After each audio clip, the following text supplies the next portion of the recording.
திருநெல்வேலி மாவட்டம் கூடுதாலை மீனவ கிராமத்தில் தூண்டில் வலையுடன் மீன் இறங்கு தளம் அமைக்கும் பணிக்கு அடிக்கல் நாட்டி வைக்குமாறு மாண்புமிகு முதலமைச்சர் அவர்களை பணியுடன் கேட்டுக்கொள்கிறேன்.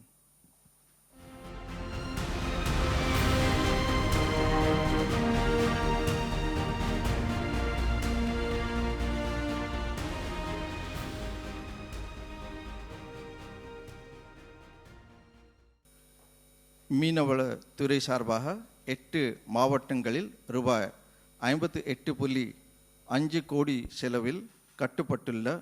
மீன் இறங்கும் தளங்கள், மீன் குஞ்சு பெருப்பக்கம், மீன் குஞ்சு வளர்ப்பு குளங்கள், மீன் விதை பண்ணை, பயிற்சி மையங்கள் மற்றும் பால்வளத்துறை சார்பாக விருதுநகர் மாவட்டத்தில் ரூபாய் 15.43 கோடி மதிப்பீட்டில் கட்டப்பட்டுள்ள புதிய கால்நடை தீவன தொழிற்சாலை ஆகியவற்றை மாண்புமிகு முதலமைச்சர் அவர்களின் போர்க்கரங்களால் திறந்து வைக்குமாறு பணியுடன் கேட்டுக்கொள்கிறேன்.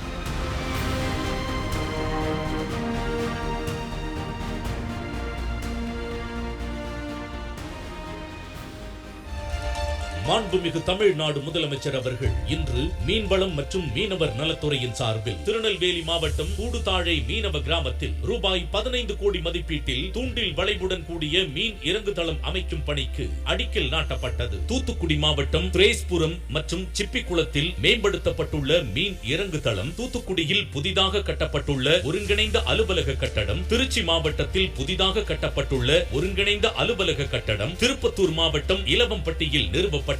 மீன் குஞ்சு பொரிப்பகம், ஈரோடு மாவட்டம் பவானிசாகர் அரசு பழைய மீன் விதை பண்ணையில் நிறுவப்பட்டுள்ள சினை மீன் குளங்கள், விருதுநகர் மாவட்டம் வெம்பக்கோட்டையில் நிறுவப்பட்டுள்ள கூடுதல் மீன் குஞ்சு வளர்ப்பு, கிருஷ்ணகிரி மாவட்டம் பாரூரில் நிறுவப்பட்டுள்ள மரபணு ரீதியாக மேம்படுத்தப்பட்ட திலேபியா மீன் குஞ்சு பொரிப்பகம், தருமபுரி மாவட்டம் ஒகேனக்கல்லில் புனரமைக்கப்பட்டுள்ள மீன் விதை பண்ணை, கன்னியாகுமரி மாவட்டம் சிற்றாறு அணை மீன் விதை பண்ணையில் மேம்படுத்தப்பட்டுள்ள உட்கட்டமைப்பு வசதிகள் ஆகிய 10 திட்ட பணிகள் மொத்தம் 58 கோடியே 50 லட்சம் ரூபாய் மதிப்பீட்டில் திறந்து வைக்கப்பட்டது. மேலும் தமிழ்நாடு கூட்டுறவு பால் உற்பத்தியாளர்கள் இணையம் சார்பில் விருதுநகர் மாவட்டம் சூலக்கரை கிராமத்தில் கால்நடை தீவன தொழிற்சாலையை ரூபாய் 15 கோடியே 43 லட்சம் மதிப்பீட்டில் திறந்து வைத்தார். மாண்புமிகு தமிழ்நாடு முதலமைச்சர் அவர்களுக்கு நெஞ்சார்ந்த நன்றி.